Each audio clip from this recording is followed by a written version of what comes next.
Ladies and gentlemen, you are listening to the Pranzata podcast. I am your host, Andrea Pranzatelli, and this is episode number 43 on my podcast series here on YouTube. Before we get into it, this is a podcast where I interview musicians and comedians from the New York, Philly, and New Jersey area, and sometimes I do solo podcasts like I am today. So we're going to get right into it. If you notice, there is no video today because I'm doing a solo podcast and I have COVID right now.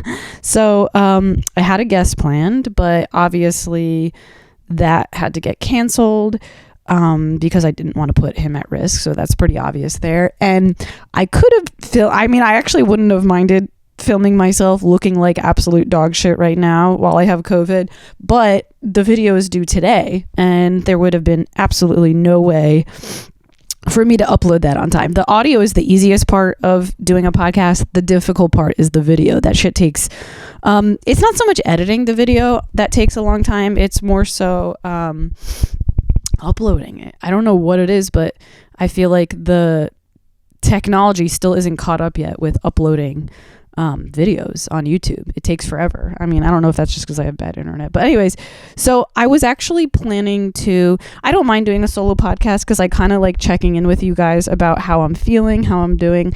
I was going to do a life check-in with you guys because on the last solo podcast that I've been doing, I talked about depression and anxiety and some financial stressors that I was going under, and I actually was planning to, take the time today to update you guys on that. But being how I sound right now, I sound like absolute dog shit. I don't think my voice is going to be able to handle a long, deep talk right now. So I'm going to save that talk for next week because I'm sure by next week my voice is going to be a lot better and able to handle a longer conversation. And not only that, but I actually have to do one more solo podcast next week because I told my podcast guest that I wouldn't feel comfortable. Like I think right now if you have Omicron, you can technically still go out after 5 days if you wear a mask. So that means technically I could have a podcast guest next week, but I don't know. For some reason, 5 days doesn't seem like enough to me. I don't feel comfortable with it. So I'm going to hold off on that. So next week, I'm going to do another solo podcast and we're going to talk about that deep stuff. So for today, what I'm going to do is I'm just going to actually talk about my COVID experience that I have right now. And then I'm going to follow up by answering some Q&A that my listeners gave me on Instagram. So first, so I feel like I kind of deserve, first of all, let me say, I'm pretty sure this is the Omicron variant. For one, that's what's going around right now and everybody's getting it. And two, I don't have any symptoms like breathing. I don't have any trouble breathing. I'm not wheezing. I don't even really have like a big cough or anything like that. So I took an at-home test and it came up positive for COVID within like 2 seconds because technically you're supposed to wait 15 minutes for the test results to show up and mine came up like instantly. So I feel like that's a sure sign, it's almost like those home pregnancy tests. If you're not pregnant, I feel like that the result takes some time to show up. But if you are pregnant, it's almost like it shows up instantly. And I've never been pregnant, so I don't know that from personal experience. I just know that based on people in my life who have been pregnant and told me about it. But yeah, no, this definitely sounds like the Omicron variant. So how it started was honestly, so this would technically be considered day 1 that I have it, but it's really day 2. So the way it works is they call day 1 day 0 for some reason. So if we go by that method, this is day 2. I mean day 1 because yesterday was day 0 and today's day 1. But it's pretty much day 2 because I had it yesterday.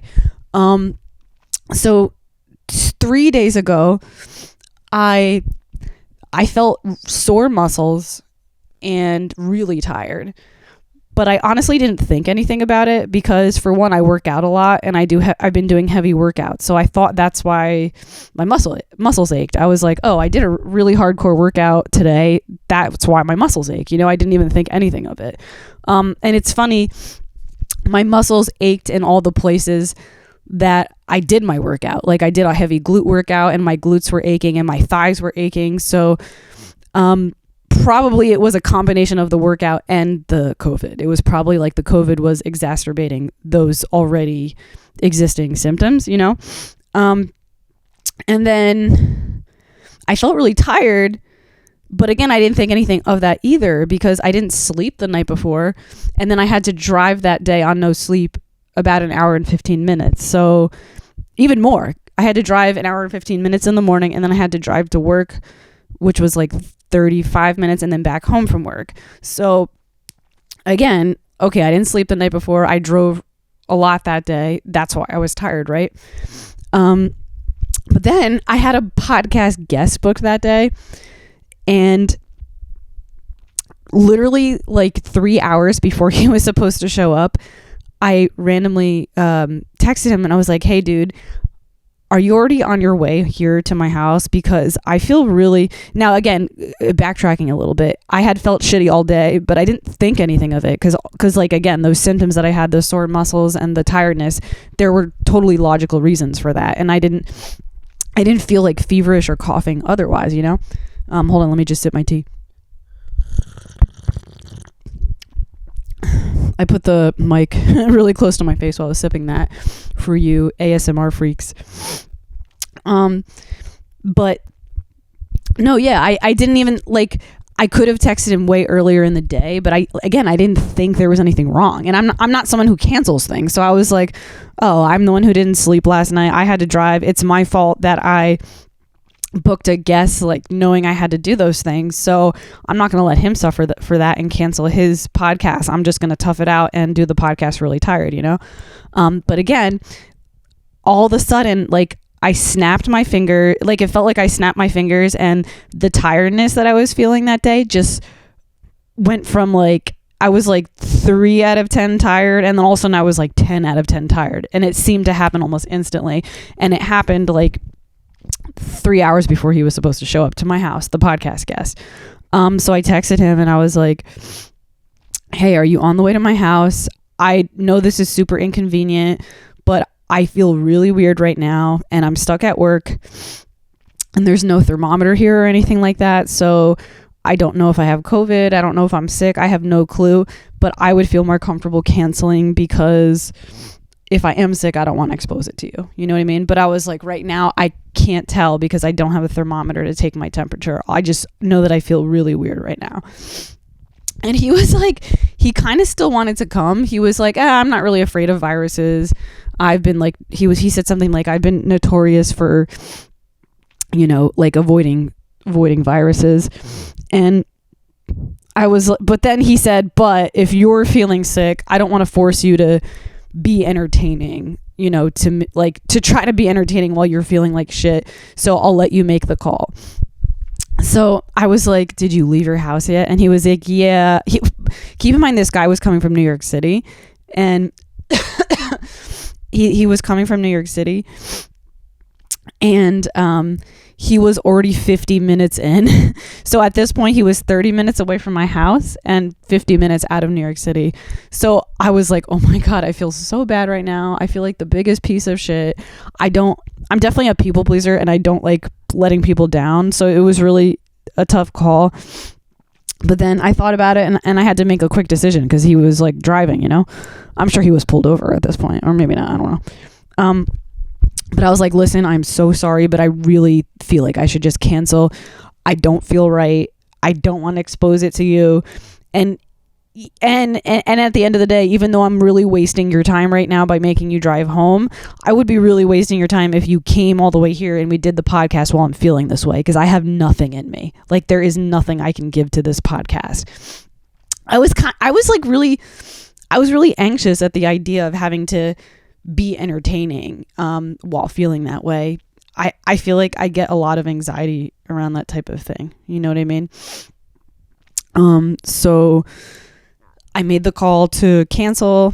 He wasn't mad, but he kind of like, it was one of those things where he said he was fine, but he seemed kind of mad, like in the way he was texting. Like he was just like, I'm fine, cool. Like, you know, like that type of thing, like a little bit passive maybe. But then when I got home that day, I had a fever, No, I didn't have a fever. I'm sorry. I came home that day from work, the day I was supposed to do the podcast, and I took my temperature and it was totally normal. It was like 98.3, and it was less than normal. It was like on the colder side. So I was like, that's really weird, so at that point I felt really bad because I was like, damn, I made this guy turn all the way home and I don't even have a fever. It was probably all in my head, but then the next day I woke up and I did not feel right. I felt really, really weird. So I took my temperature and it was 102. I was like, holy shit. I was like, I feel like that's pretty high, I mean, I don't think it's dangerously high. I think it has to get into the 103 to 105 range for it to be considered a serious emergency, in the case. Actually, I looked it up. I looked it up on Google later that day. I think if you have a 105 fever or higher, you should go to the hospital because something's really wrong.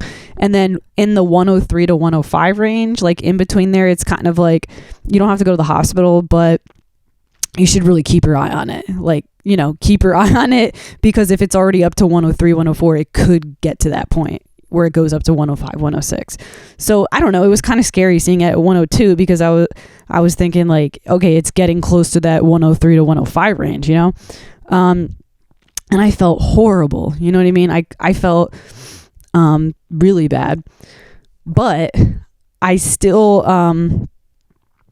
backtrack before I get to the next thing. I ended up texting the podcast guest and I was like, hey dude, it turns out my call was right because I woke up with a 102 fever and my roommate got some at-home tests for us and I came up positive like instantly, so then I felt less guilty about that because I was like, all right, my instincts were correct. I felt like such a piece of shit the day before for making him go home because, again, I never do stuff like that. I never cancel on people. I really try to be mindful and respectful of other people's, boundaries and that type of thing.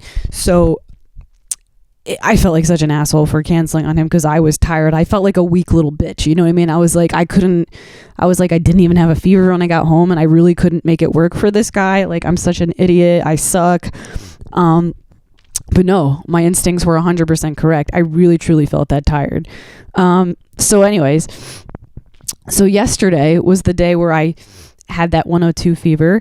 I had to work virtually.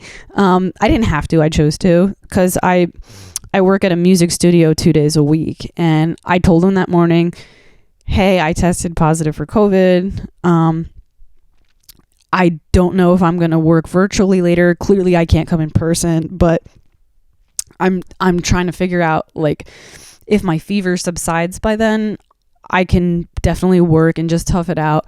But if I have a fever still, I should probably rest because it's really hard to, work through a fever. But then, and I told him I'd make the call at like 1 p.m., Then 1 p.m. came around. I still had the fever, but I thought about it and I was like, you know what? It's not really physically strenuous to teach lessons, You're not doing anything physical. You're pretty much just talking. So I decided just to go for it. I was like, you know what? It's 4 hours of work.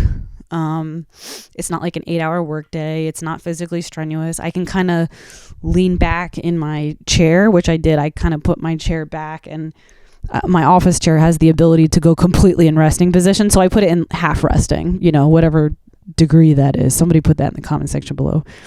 I'm not good at that. But whatever degree that is, would that be a 45? Yeah, right? 45 degree angle. I put it in a 45 degree angle. And I was surprised by the end of the shift. I was really shocked how tiring it actually was. Going into it, I was like, teaching isn't physically strenuous. I'm stuck in my room anyways. Like I have to isolate here, might as well just like make some money while I do it, in hindsight, it was probably a bad idea because I didn't do my best. I taught a lot of kids that day and I really struggled to have the patience for them. I feel like if the students were mostly adult students, I would have done a better job at it. I would have handled it much better. But because they were kids, I just, I didn't have the patience. I was kind of snapping at some kids that I'm typically actually really good with, like kids that I really love to work with. But I don't know. I just trying to get through, trying to explain a bunch of kids virtually where notes are on the piano while you have 102-degree fever is a lot harder than it sounds. So it was rough, but whatever. Too late. I already did it. And I'm glad I did it, because actually, even though it was a bad idea, because I, made the money and I really need the money right now. So had to do that. That's really it. Today, I sound horrible. Like if you can hear by the sound of my voice, I sound really bad, but I actually don't feel horrible. My fever went from 102 to 99. So right now I have a 99-degree fever, which is a low-grade fever. So it's technically still a fever, but it's a world of difference compared to 102. I feel so much better. Energy-wise, I actually have a lot of energy today. I'm able to walk around, my room, and I cleaned my room in the morning. And as far as moving about the house, I have a roommate now, so I can't just move about the house freely. What I do is I text her when I have to come out and use the kitchen or the bathroom, and then she kind of goes in the living room. And so I've been I did my dishes and changed the cat litter and that type of stuff. And I energy wise, I felt completely fine. And I have some virtual lessons to teach today later in my room. And I feel much more positive about that compared to yesterday. Because for one, the students are a lot better today. There's some adult students and just some kids that are a little more advanced. And what else? I guess that's it, really. I feel so much better today. Again, my speaking voice sounds horrible, which I'm not even sure why, because I don't have a cough, Literally, I was about to cough as I said that. But the coughing isn't like the cough I feel right now is more like my voice feeling tired, like that tickling feeling in your throat when you talk too much. It's not actually a cough, you know what I mean? Yeah, but anyways, no, besides the 99-degree fever I have today, energy levels are good. Really the only symptoms I have right now are that 99-degree fever and this really weak voice, but no serious cough, no serious cold symptoms, no weakness, no sore muscles, good energy. So I'm feeling pretty positive about this. I feel like I'm blowing through it pretty quickly. It feels like it came on so suddenly and I got this high fever. And then the next day, today, I feel so much better. I have a feeling in 2 more days, I'm going to feel totally fine, but even though I'll feel fine, I'd have to technically still quarantine. I think the new rule is now that you have to quarantine or isolate. You have to isolate for 5 days. And then if your symptoms are gone, you can technically go out, but you still have to wear a mask everywhere you go for another, I don't know exactly what it is, 10 days or something like that. So as long as my symptoms are gone by the 5th day, I can technically go out. But I don't know, with a mask on, but I don't know. I feel like I should test myself and test negative, but I've heard some people are still testing negative way after the fact, I feel like some people are still testing negative even when they're not contagious. So that part of the whole thing is really confusing to me. So anyways, and not to mention, it's really hard to get the test, It's hard to get your hands on a test. And the tests that I did get my hands on, they were $10 each. So I only bought 2. And I'm like, that's ridiculous. Imagine if you were an impoverished family and there were a few sick family members in your house. How are you going to... $10 is a lot of money. That's let's say you had a bunch of family members and they all needed 2 to 4 tests each. That could easily rack up a $200 bill. And for some people, that's a grocery bill. So I thought it was pretty crazy how much money home tests are and how hard it is to get your hands on tests, which I guess that's why they kind of made that rule about after 5 days, if you have no symptoms, you can go back out. That rule is probably for that case where people can't get tested and they're not really sure what to do, which makes a lot of sense to me, But anyways, so that's really all I have to say about COVID. I feel fine today. I felt horrible yesterday, but today I shouldn't say fine, but you know what I mean, like compared to yesterday. And I think within 2 days, I'm going to be totally fine. That's it. Like I said, next I'm going to do a Q&A because I really don't want to get into a deep talk right now about my personal life while I'm still recovering and while my voice is kind of not able to handle much. I kind of want to make this podcast a little bit shorter and quicker for you guys, and for myself, actually. Okay, so here we go. Questions. I think I have 5 questions. First question, and these are on Instagram. So by the way, I have a podcast next week too, a solo one, and I like to do Q&A for them. If you have a question for me, you can leave it in the comment section here, or you can send it to me in my Instagram inbox at Pranzata. There's a link to my Instagram in the YouTube section, but it's Pranzata, the same thing as my YouTube thing. But first person, McCracken. So it's McCracken You Up 09, a stand-up comedian from New Jersey. He was actually on my podcast. So he asks me, is there a book that made a deep impact on your life? And I feel like I don't like the answer to this question. I like the question. I don't like my own answer. I'm not proud of it, but the answer is no, because I don't read a lot. So, which is something I'm kind of ashamed of, you know? I have attention span issues. I've never been diagnosed with ADHD, but I do kind of feel like I have, not ADHD. I don't feel like I have ADHD, but sometimes I feel like I have ADD, because I struggle with attention issues. I've never been diagnosed with it or anything like that, but it just feels that way. And for that reason, I actually struggle to watch TV, and I struggle to read because my mind wanders and it's hard for me to focus. Funny enough, reading classical music is the only thing that I could focus on, which is why I love it so much, because it's actually something that I could do for hours and not feel distracted. But when I try to read books and when I try to watch TV, I get really distracted. I really want to get into the audiobook game, and I've already been in the podcasting. Like, honestly, podcasting has been listening to podcasts has been a life-saving thing for me as far as building up those attention issues, because I feel really hooked to podcasts for some reason. It's kind of like an audiobook, but more natural because it's a conversation. So if I'm listening to an educational podcast, I feel like that's where a lot of my learning happens when I'm you guys know I'm a big Joe Rogan fan.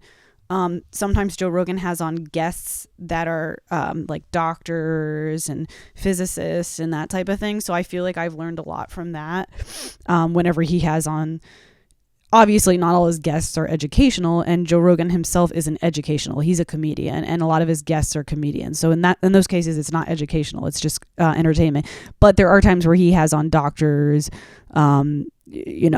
scientists, physicists, psychologists. Whenever he has on guests like that, I do feel like it's really beneficial to me, and I learn a lot because I'm actually able to focus when it's in that form. You know what I mean?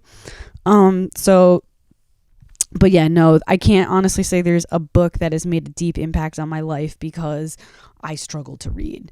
And I actually have been trying to read. I have been reading this book. I'll say it's right next to me because I'm in bed right now. It's called Behave by Robert M. Sapolsky, and it says it's a New York Times bestseller, The Biology of Humans at Our Best and Worst. So it's a book basically talking about why humans do what we do. Like, why are we competitive? Why are we jealous? Talking about it says if you could tell by the title, it says at our best and worst. I'm kind of more curious about the worst things. To me, reading this, I have been reading this book. I haven't been reading it all the way through. First of all, it's huge. So I feel like it would take a lot of time to do that if I did that.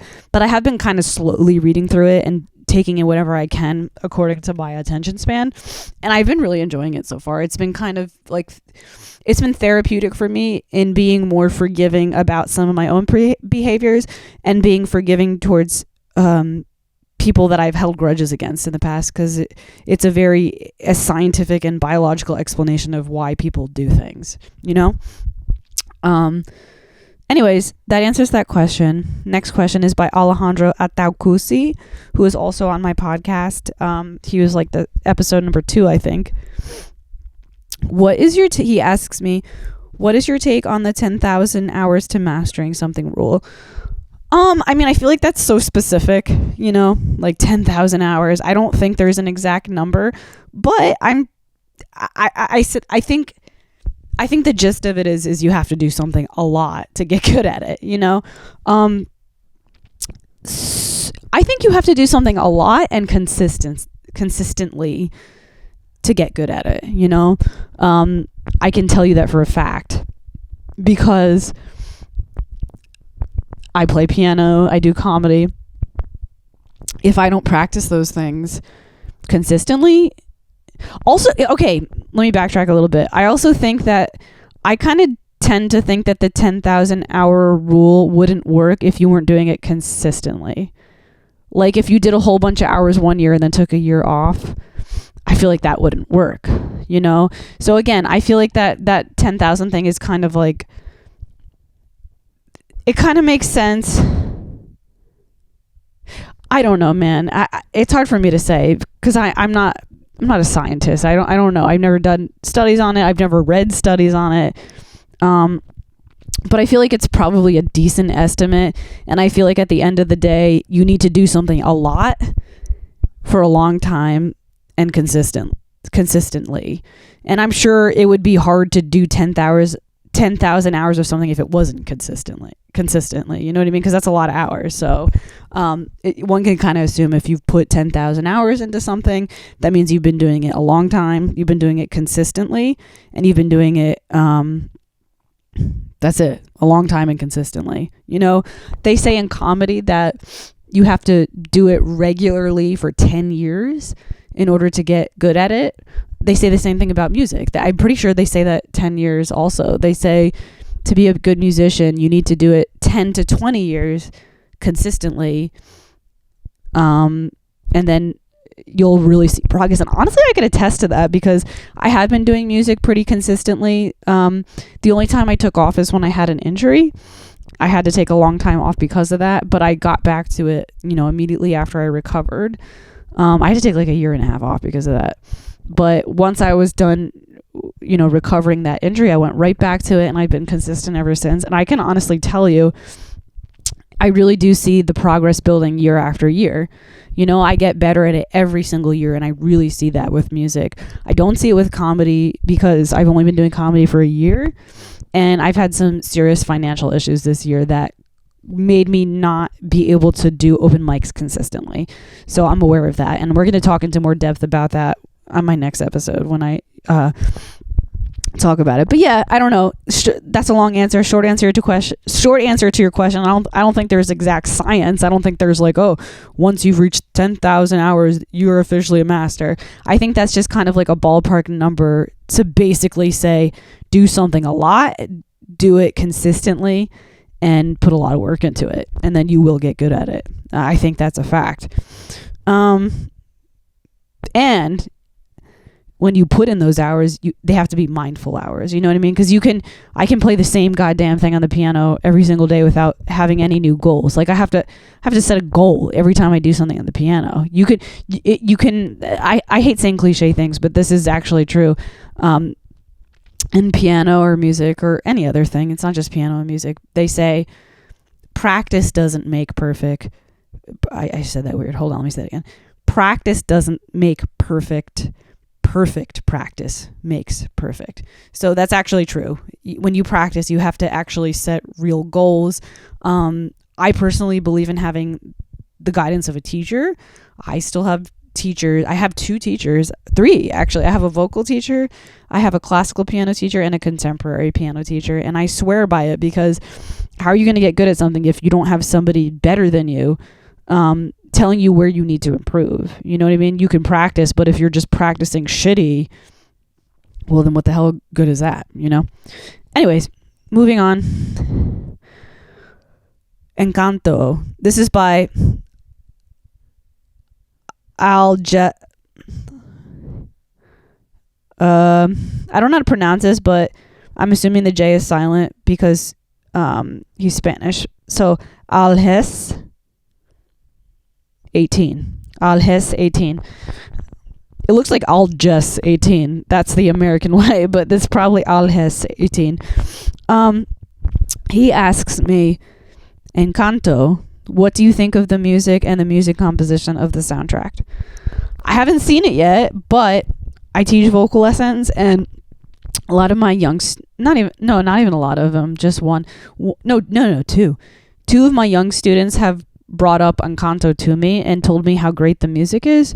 And one of my young vocal students actually wanted to sing a song. So as of now, I've only heard one song. We listened to the song We Don't Talk About Bruno, I think it's called. We Don't Talk About Bruno. Honestly, I loved it. I really loved the song. I was pretty mesmerized by it. I thought it was one of the best. First of all, Disney makes great music, but I thought it was one of the best things I've heard. I love the music from Nightmare Before Christmas. I don't think that's Disney, but it's, a kid's movie. I love so much Disney music, but I would say the one kids movie that the soundtrack really, really won my heart was the Nightmare Before Christmas soundtrack. Again, I love Disney music, but this song, We Don't Talk About Bruno, captured my attention in the same way that Nightmare Before Christmas soundtrack did. So because of that, I really, really want to see the movie now. I'm not gonna see it yet. I'm gonna wait to see it probably in a week or two, because I want to see it with one of my friends. So even though I kind of want to see it now, but I just think it would be a nice thing for me to do with my friend. A little fun date. So I'm gonna wait. And I also really want movie theater popcorn with it. So if I can't find it in theaters, after I'm recovered from COVID, obviously, if I can't find it in a theater, then I'm literally going to go to a movie theater lobby, get a big bucket of popcorn, and then bring it home with me and watch it on TV. But anyhow, no, I haven't seen the movie yet, but the one song I did hear, that We Don't Talk About Bruno, holy shit, it was really fucking good. So I'm sure the soundtrack is amazing based on just the one, unless I heard like the only good song on the soundtrack, but I really doubt that because I've been hearing people rave about it.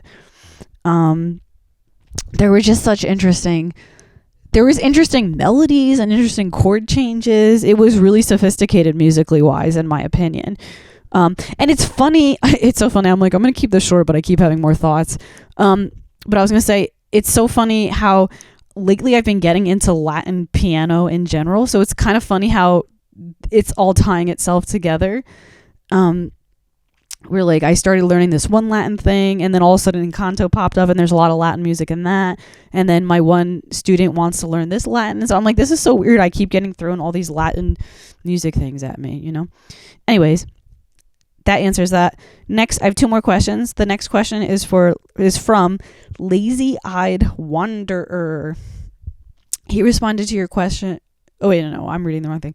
Lazy-Eyed Wanderer asks me, which recording session would you have liked to record on or just witness if you could time travel? Holy shit. I should have read this question in advance because I don't really have an answer on the spot, because I don't know. Whenever people are like, what's your favorite song? I feel like as a musician, you don't really have one because, man, I don't know. I don't think I have an answer because I like so much music. I mean, you're not asking me what my favorite song is. You're asking me specifically what would I like to see recorded. I feel like that's a lot different than asking me what's my favorite song. It's two different things. I think I would have needed more time to give you an honest, clear answer. Because think about it. If I was actually put in this situation, it was you can time travel and witness any recording you want, I would have to really think about that, weigh out the pros and cons. So I'm there would be a lot to factor in, who would I actually want to meet, who would I actually want to see in person, you know what I mean? There would be so much to factor in. But for some reason, on the spot right now, if I had to think about it quickly, the two that come in mind, one would be David Bowie's latest album that he recorded before he died. It was called Black wait, was it I want to say it, I don't remember the name of it. Black Star. It's called Black Star. It's a really weird album, but for some reason I'm really intrigued by the song Black Star. It's a very long song. I think it's like a 10-minute song or something like that. But I really like a lot of elements of that song. So I would be curious to see how they recorded it. So that's one idea that comes to mind. Another one comes to mind is Amy Winehouse. Just because I love her so much. So it would be really cool to see her in the flesh recording something. But again, I don't know, like, I feel like she's better live and then she is recorded. So maybe I wouldn't want to see her. If like I only could pick one, I don't know if she would be it. I don't know. I'm just going to stick with the Black Star one for now. Could be the wrong decision because maybe a lot of that was produced and not recorded. I don't know. But I'm just going to go with that because I didn't really have enough time to research the answer, but I'm sure it's the wrong answer based on, I mean, there's no right or wrong answer, but I'm sure it's not my real answer if I thought about it more. Last question. Is from the 65s. They're a band from New Jersey. They ask me, when is your solo record coming out? Okay. So we're going to get into a deeper talk about this on next week's solo episode when my voice is feeling better and I can have a longer conversation about more of my personal life. So short answer to that question is when I have the money. Last year, it was my goal to record an album. Not an album, a song, just a single. I wrote the single. I finished writing it, wrote the parts, wrote the instrument parts, wrote the lyrics. It was all finished. Did my research to find a producer. Started communicating with the producer to get it going. Didn't have enough money to do it. So that's going to be a longer conversation for next week because I'm going to talk in depth about how kind of last year was a combination of a failure but a success all at the same time.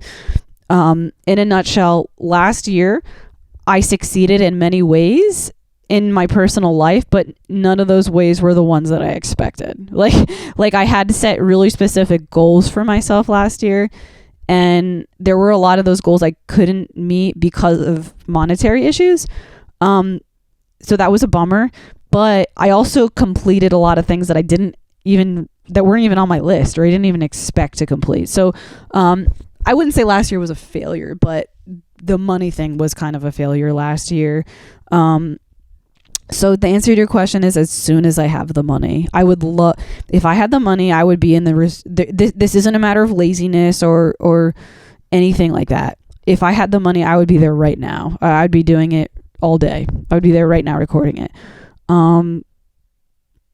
As soon as I get the money, as soon as I'm in a financially good position, I will record it. I was living by myself. I said I would get more into this next episode, and I will actually get into more depth with it next episode, but I'm going to get into like a little bit right now. I was living by myself last year in my own apartment in New Jersey, which, my apartment in New Jersey was relatively cheap compared to New Jersey, but it was still not cheap, you know. It was over $1,000, let's just put it that way, but it was cheap compared to many other apartments in New Jersey. I was making good money, but I had so many bills that it wasn't leveling out. I just recently got a roommate, and she's only been here for 1 month, but already that 1 month had made a significant impact on my financial situation because it just cut my bills in half.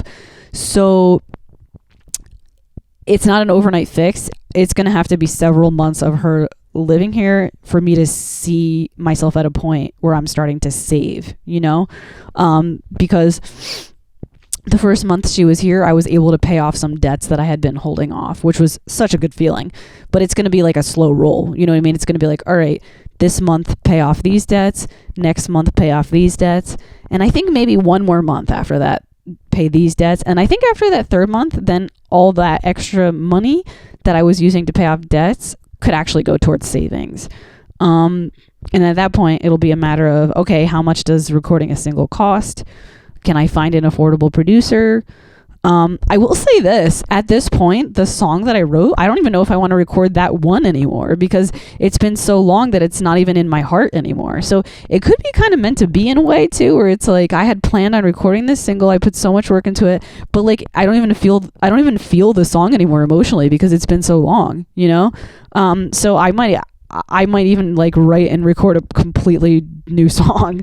But long story short, as soon as I get the money, as soon as my financial situation is better, it is getting better, you know, getting the roommate really is going to solve the problem. I really should have just got one last year, you know, because then I wouldn't be in the situation I'm in now. I wouldn't have been in that situation. I would have been able to record it. But it wasn't a failure. I learned a lot by living on my own for a year, which again, I'm going to get into more detail about that in next week's episode. I really do want to talk to you guys about that, about my experience living alone for a year and what I learned from it and everything like that, you know. But yeah, so I'm really sorry to disappoint you. I know you're one of my musical fans. I know you really look forward to when I put out musical stuff, but I don't want to disappoint you as a fan. It's really just money issues. I'm a starving artist. Literally.